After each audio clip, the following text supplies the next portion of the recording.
Keringatnya berbau harum. Di surga, para penghuninya akan disuguhkan makanan dan minuman. Orang yang makan dan minum tentu perlu buang hajat. Lalu bagaimanakah penduduk surga melakukannya? Hal ini pernah ditanyakan kaum Yahudi kepada Rasulullah SAW. Dalam kitab Al-Mu'jam Al-Awsat, Sa'id bin Arqam menuturkan bahwa ada beberapa orang Yahudi datang menemui Rasulullah SAW. Salah seorang dari mereka berkata, "Wahai Abul Qasim, bukankah engkau telah mengatakan bahwa para penghuni surga itu makan dan minum di sana?" Ia berkata demikian sambil melirik kepada teman-temannya. Jika dia mengakuinya, niscaya akan kukalahkan argumennya. Rasulullah lalu bersabda, "Memang demikian. Demi Allah yang jiwaku berada dalam genggamannya. Masing-masing akan diberikan kekuatan yang setara dengan kekuatan 100 orang dalam hal makan, minum, dan berhubungan suami istri." Laki-laki Yahudi ini berkata kembali, "Orang yang makan dan minum tentunya perlu buang hajat." Nabi SAW kemudian bersabda, "Mereka membuang hajat dalam bentuk keringat yang keluar dari kulit, yang harum baunya bagaikan kesturi. Lalu setelah itu, perut mereka akan mengempis kembali."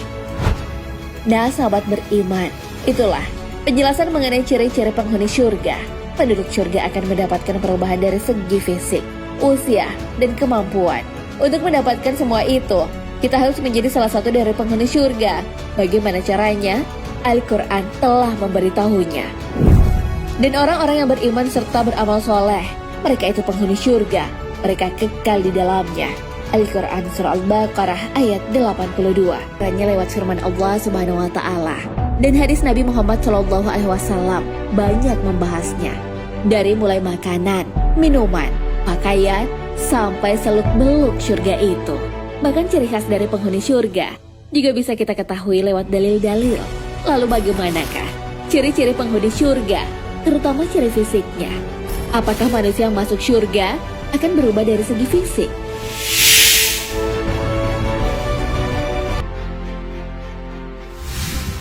Di dalam surga, penghuninya akan memiliki tinggi seperti Nabi Adam alaihissalam saat diciptakan. Berapakah tinggi beliau? Tinggi Nabi Adam alaihissalam mencapai 60 zira atau 60 hasta. Tinggi ini akan menjadi ukuran bagi penduduk surga. Hal ini sesuai sabda Nabi Muhammad SAW. Allah menciptakan Adam dengan rupa seperti dia, panjangnya 60 zira. Semua orang yang masuk surga seperti bentuk fisik Adam. Hadis riwayat Bukhari dan Muslim. 1 hasta sama dengan setengah meter dengan lebar 7 hasta. Hal ini adalah postur ideal menurut Ibnul Qayyim. Hal ini agar bentuk tubuh penghuni surga proporsional sehingga tidak kurus tinggi ataupun gendut. Berusia muda. Walaupun manusia meninggal dengan usia berbeda-beda, ada yang sudah tua, masih bayi, kanak-kanak, ataupun sudah dewasa. Perbedaan usia itu tak ada lagi saat menjadi penghuni surga. Mereka akan berada di rentang usia 30 sampai dengan 33 tahun. Hal ini sesuai hadis. Penghuni surga akan masuk ke dalam surga dengan keadaan rambut pendek, jenggot belum tumbuh, mata bercelat, dan berusia 30 tahun atau 33 tahun. Hadis riwayat At-Tirmizi. Alasan penduduk surga diberikan usia 33 tahun dijelaskan oleh Ibnul Qayyim. Beliau berkata, hikmah diberi usia 33 tahun sangat jelas. Karena di usia itu merupakan puncak dan keadaan paling sempurna dalam merasakan kenikmatan. Karena di usia itu adalah usia kekuatan yang paling sempurna. Segala organ kenikmatan berkembang. Dengan gabungan dua ini, diperoleh kesempurnaan kenikmatan dan kuat dalam menikmatinya. Tampan dan fasih. Ketampanan Nabi Yusuf alaihissalam membuat semua wanita yang melihatnya takjub. Bahkan, sampai pisau yang mereka pegang pun mengiris tangan mereka. Nah, sosok tampan juga akan tersemat pada para penghuni surga. Tak hanya itu, mereka juga akan sepasi Nabi Muhammad SAW. Hal ini telah diabadikan dalam sabda beliau. Dari Anas bin Malik radhiyallahu an, Nabi SAW bersabda, para penduduk surga ketika masuk surga, tingginya seperti Adam, 60 zira, tampan seperti Yusuf, di usia seperti Isa sekitar 33 tahun. Memiliki lisan seperti Nabi Muhammad SAW, badan tidak berbulu, berpenampilan muda dan bercelat.